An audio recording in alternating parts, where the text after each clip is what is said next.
pupunta tayo ng Daet, Camarines. Ang magiging travel time natin papunta sa Daet is 9 hours. Oh, kaway, ito na yung driver. Ay, mga driver lang pala. Hindi pa na nag-drive yung isa. Wala pa akong lisensya eh. Parang kala mo marunong na. Clingy talaga tong kapatid ko eh. Ganda ng pagkakapark yun. Clingy. Kulang na lang itabi yung bumper sa akin eh. Sa bidyong ito, samahan nyo kami sa aming pagbiyahe from North Caloocan to Camarines Norte. Memorable ang biyaheng ito dahil unang beses namin magdadrive ng ganito kahabang biyahe. Dadaanan natin ang Atimonan, Quezon o tinatawag na Old Zigzag Road. At syempre, sa aming paghinto o sa aming pag-stop over, pupuntahan din namin ang kilalang Taps Restaurant.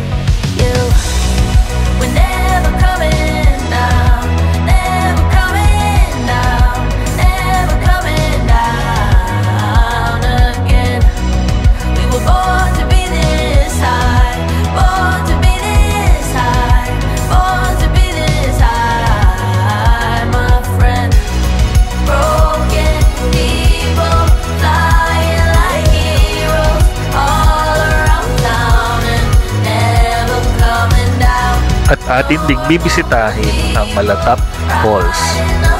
Tara guys, samahan nyo kami sa aming pagbiyahe. Don't wanna waste time. I'll never be this young. I'll never be this young again.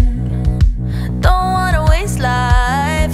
I'll never be this dumb. I'll never be this dumb again. We're all idiots, idiots, everyone. We're all idiots, idiots, everyone. But we sure know how to have some fun.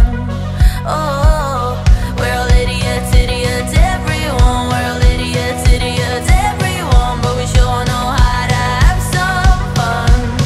Yeah, we're never coming down, never coming down, never coming down again. We were born to be this high, born to be this high, born to be this high, my friend. Broken. Hello guys, good morning. Ayan, 3:40 AM. Today is Friday.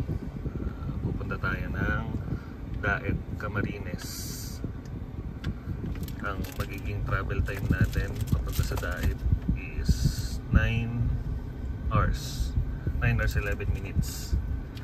Ayan, pupuntahan tayo ron. Meron tayong imimit, syempre, para naka-convoy tayo. Ang aking mga kapatid, mama at stepfather, together with my wife. So, ayan, first time namin babiyahe ng ganito katagal at ganito kalayo. So, nireset ko na rin yung yung kilometers at yung fuel average natin, no? Para malaman natin kung ano yung makukonsume natin. So mga 5 minutes na kami o 10 minutes na yata kami naka-idle dito. Wala pa naman 10 minutes. So paalis na rin kami. Tinto lang kami sa SLEX Petron para i-meet sila yung kasama natin. So tara, let's go guys. Biyahe na kami. And guys, nandito na tayo sa Petron SLEX. Naka 5.24 liters tayo, pero pinasagad ko yun talaga. Sabi ko, todo na niya yung patalikod, dilinis sir. Siya lang gumawa dito na sa Petron SLEX. Sa ibang Petron, karap lang eh. Thank you sir. So hintayin na lang natin ng aking kapatid na driver. Ayan. So sige, mamaya guys, balik tayo. Ayan guys, kasalukuyan kami naka park dito sa Petron. SLEX. Habang nag-aantay, lumipan ng salamin. Habang nag-aantay dito, check muna natin yung na-consume natin. 61.9 kilometers na tayo from North Caloocan hanggang dito sa SLEX. Tapos yung fuel consumption natin, 18.7. Pero syempre bababa pa yan dahil mga 15 minutes pa tayong mag-aantay dito sa Petron hanggang sa dumating sila. So kain muna kami ng almusal. So let's go. Ano gusto nyo? Ito na yung mga kasama namin, guys. Na late? Ano? Late sila. Ha? Pa? Manilibre kaya, ma? Wow! Oh, kaway. Ito na yung driver. Ay, mga driver lang pala. Hindi pa na nag-review isa. Wala pa akong lisensya eh. Parang alam mo, marunong na. Bumangga. Okay guys, kahit muna kami dito. Ang oras ay 5:25. Balik kami mamaya. Ano ba? Lalabas po syempre. Kayo nga po yung nasasabi ko para hindi na. Sige guys, let's go. Tara. So, yan na guys. Paalis na kami. Time check 5:51 AM. So, ito na kami. Biyahe na kami. Ayan. SLEX. So, again, ito ang pinaka mahabang magiging biyahe namin at sigurado ako, pati ang aking kapatid ay ito yung first time niyang long drive. 8 oras, more or less 8 hours ang magiging biyahe namin. Kaya very nakakapagod tong biyahe na to, kaya pagtapos mag-drive ay diretso pahinga.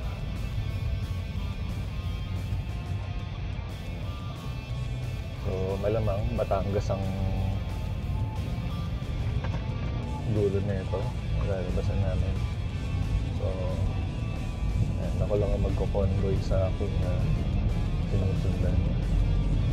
Yan na. Uy, trap.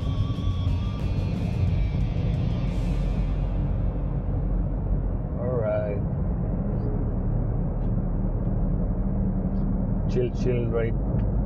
Chill lang tayo, lalo na paglabas natin ng expressway. Dahil hindi natin kabisado yung daan, kaya dapat tamang ingat lang.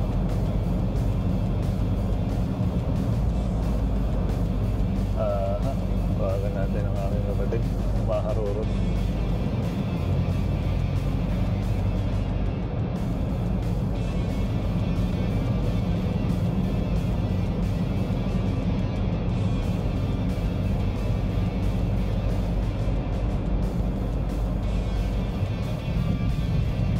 Niya ako iniwan. Hello? Hello, Koy. Tumingin ka naman sa likod mo, nangiiwan ka eh. Anong klaseng anong klaseng convoy yan? Wait. Oo. Hindi ko nakita man sa ating record. Ayun nga, kaya nga tinawagan kita. Pag maging aware ka, dapat isipin mo magkasunod tayo. Nasaan na kayo pa dyan? Ito na, sa likod na. Sa likod na? Oo. Gawin mo kaya, kuya, ikaw na lang una. Mas Mamaya na ako mauna paglabas na ng expressway. Ikaw na muna mauna. Turbina yung ano nyo. Turbina yung labas. Hindi ko alam, basta susundan lang kita. Pero meron naman kami dito, hindi ko makita rito eh. Ano? 80. Ha? 80. Ang baby? Mag-80 daw siya. O sige na. 80, oo, 80 lang. Huwag kang masyadong umano. Huwag ka na mag 100. Okay. Okay, sige. 80 lang max mo. 80 lang yung max mo. Sige. Sige. Okay, okay. Bye, love you. Nai-blood ako eh. Iniwan kami. Convoy nga eh. So, ayan, sundan natin sila.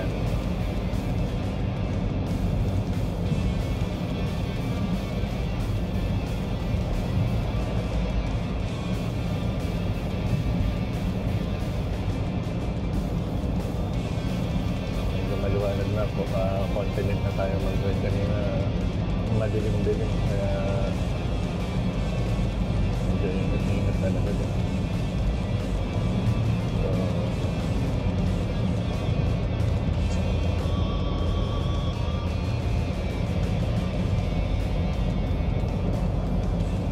pina-check ko na rin pala to guys sa mga 2 days bago yung aking pag-alis.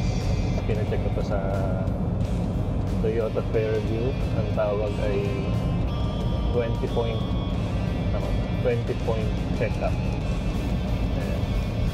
Chinek nila yung mga brake, chinek nila yung condition, and then tinap up nila yung mga dapat itap up like coolant, brake fluid.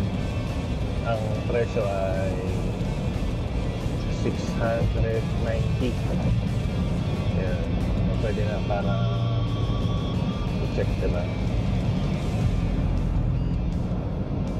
At least sigurado tayo sa long drive natin na kumpiyansa tayo, okay yung condition ng sasakyan. Siyempre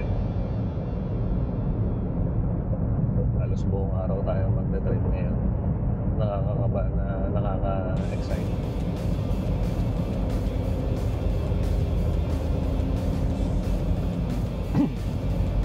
Alright. Kaya natin yung wala ko nakabukas ng fog lamp ko. Kabila pala.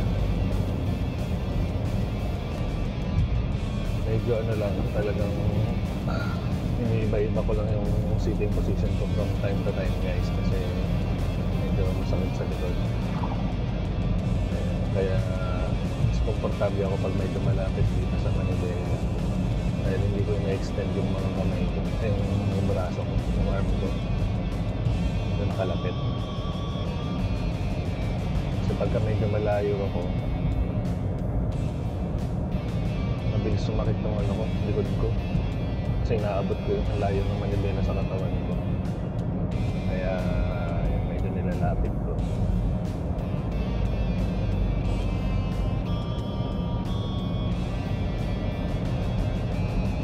Kaya ako pala pina-check guys yung sasakyan namin ng yung 20 point check-up.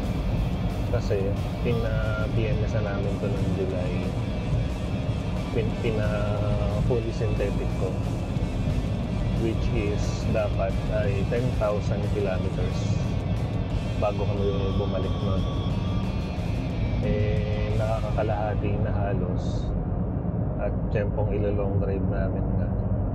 So nag-inquire ako nung una kung magkano yung pagpapacheck sa Toyota Fairview. Kaya nga, parang hindi ko naman siya ipapa-PNS. Check lang talaga ng mga mahalagang dapat i-check. Ayun yung sinuggest, 20 point check-up.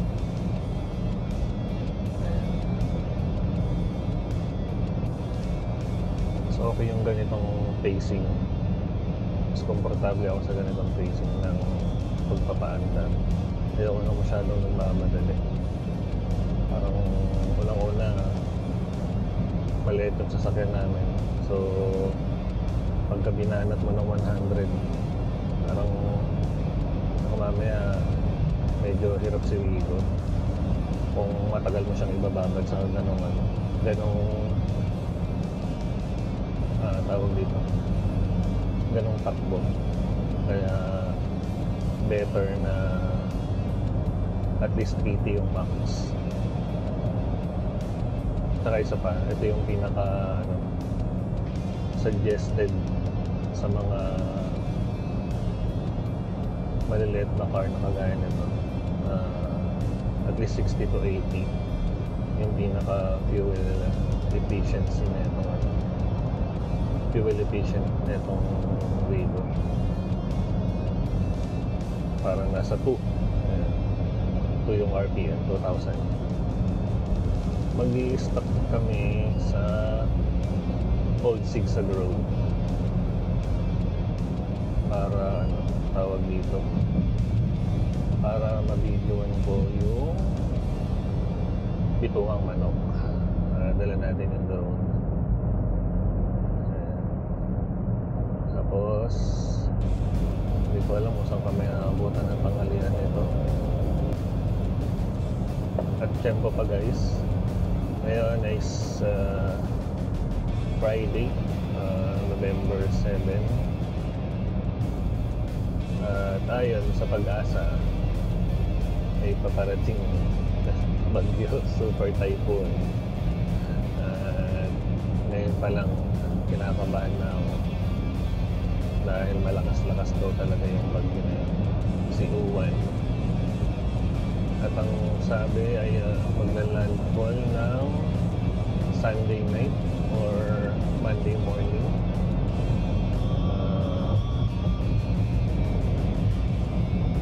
We're praying na maging safe yung biyahe namin pabalik. Kasi yung nakakatakot, Sunday yung balik namin.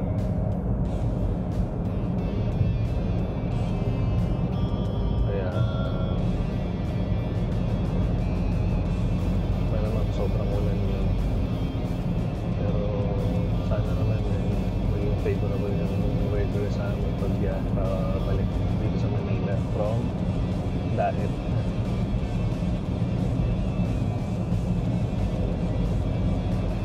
Time check, 6:01 na. Namin magpapalit kami. Ako naman yung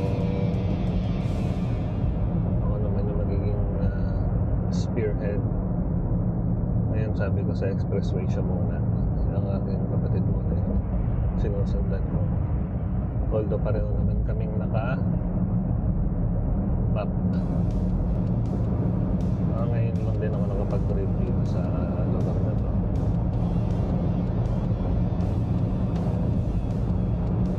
Usually kasi nagkaano kami, so nagka-south kami, Tagaytay, pasok kami ng Talaps.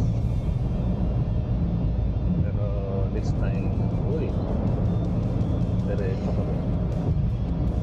Ang pinakadulo ko palang narating sa south is yung Atimonan 2023, I think 2023 yan or 2022. 2022 yata. Nakamotor kami. Ang gamit kong motor ay NMAX. Ayan, tatlo kami na nakaangkas sa akin isang ka-churchmate. Tapos yung isa pa namin yung ka-churchmate, bali tatlo. Naka-MTE 15. Kumain kami sa may Daps restaurant. Tsaka that time kasi gusto kong makita talaga yung bituang manok. So yun ang pinakaano namin talaga, goal namin, makapunta dun sa bituang. Tapos parang few kilometers away doon sa Daps. Sige nyo yun, max pa yun, parang 5 hours yata namin biniyahe. 5 o 6 hours. Tapos back and forth. Bali lang, umalis kami ng maaga, parang mga 5:30 yata yun o 6 AM. Umalis kami ng North Caloocan. Mabalitis ko pa namin. Nakauwi kami alas 11 na yun.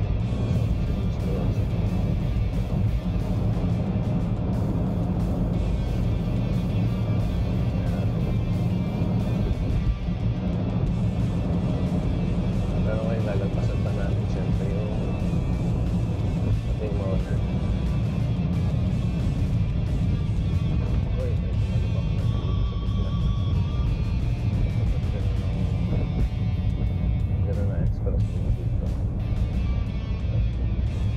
back road. Sana rin ito rin magbalik.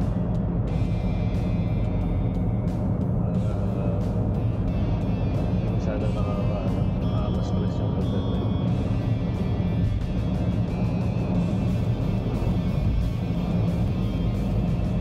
Yung pinakamatindi na siguro year-end drive.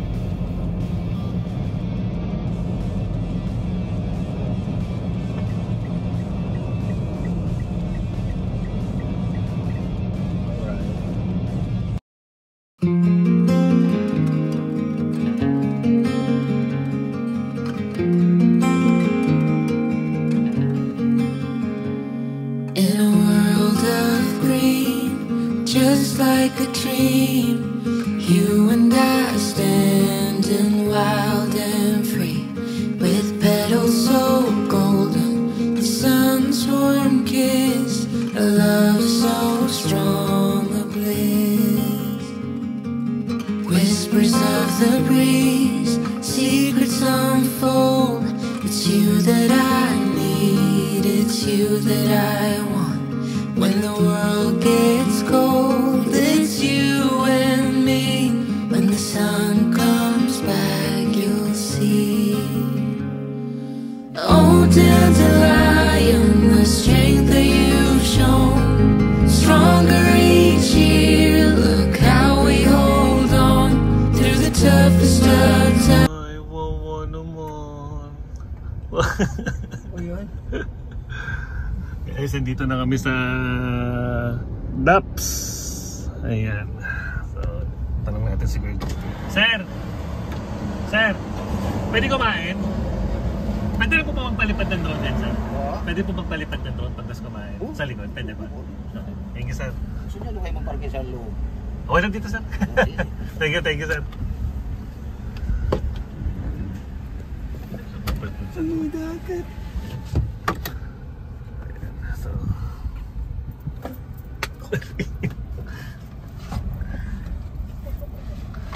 let's go. Tara. Sarap ang pagkain.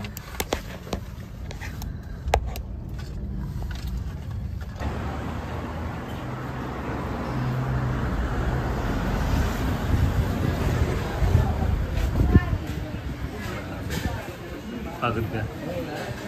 Hindi ka bumaba eh. Oo.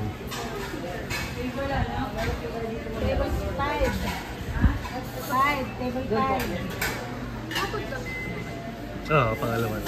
Dagat. Sa dagat. Ay, sa dagat. sa ano pala sa to? Sa may malapit sa dagat. Okay dagat.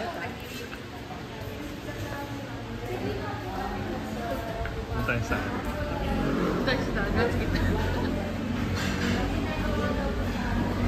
Ganda.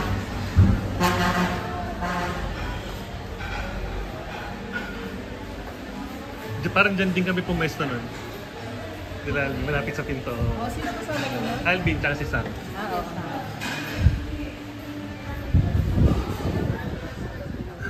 Malapit. Ganun pa rin ang amoy. Paano yung malayo? Napalapad tayo. Ano mo yung unlimited?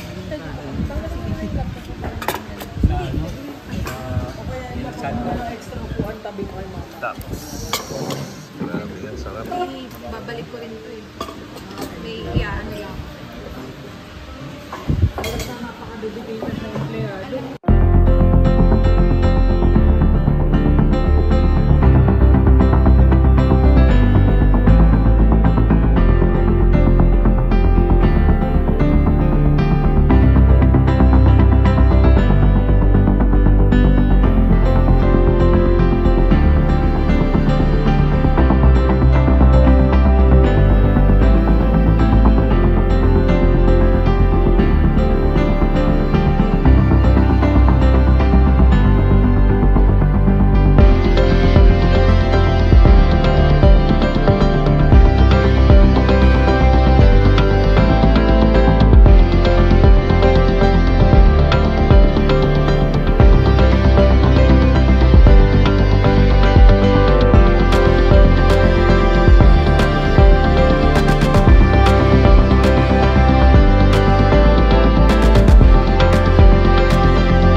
time check muna tayo. It's 1:05 PM. Kakatapos lang namin kumain dito sa may Daps. Grabe, nag-enjoy kami sa pagkain dito sa Daps, guys. Solid.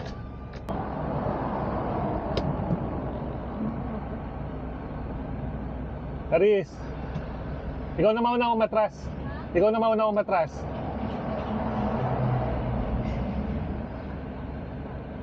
Sige, ako na.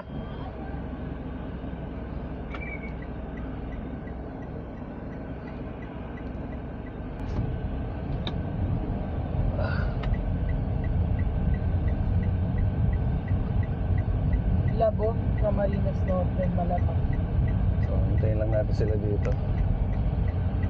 Grabe.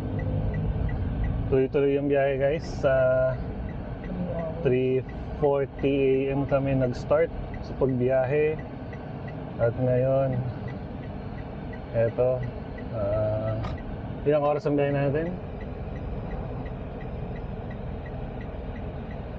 3 hours and 35 minutes. So, tuloy-tuloy na to. Sige. Sarap talaga ng pagkain dun, guys, sa Daps. Tuloy-tuloy na ang ating pagbiyahe, guys. Energize na ulit. Straight yung... Okay, guys, pupunta tayo dito sa Malatap Falls. Dito yan sa Malatap Daet, Camarines Norte. So, let's go!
Monday morning, guys.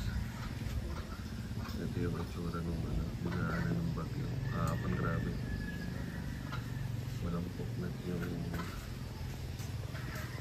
ulan. Napakalakas nito. Napakalakas ng hangin. Mahambol-hambol pa. Napakalakas ng hangin. First time ko na-experience yung ganito kalakas. So, ine-prepare lang din yung dadaanan namin mamaya. Ang daming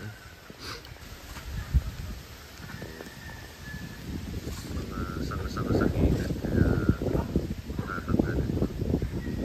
Pagasgasan yung kotse. Grabe. Pakalakas kahapon talaga, buong araw. Parang madaling araw nag-start, madaling araw ng linggo. Tapos hanggang linggo na ng gabi. Hindi lang sipol yung ginagawa ng hangin, nagwawala talaga.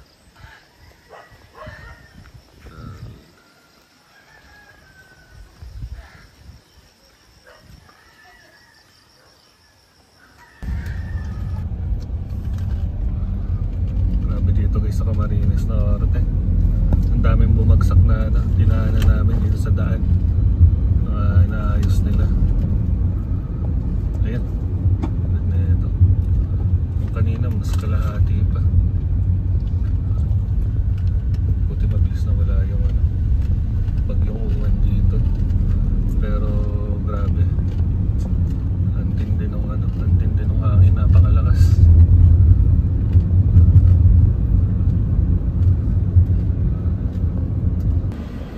Okay guys, nakapagpa full tank na tayo kagabi. Ngayon Tuesday, November 11. Nakauwi tayo November 10 na ng gabi. So check lang natin saglit.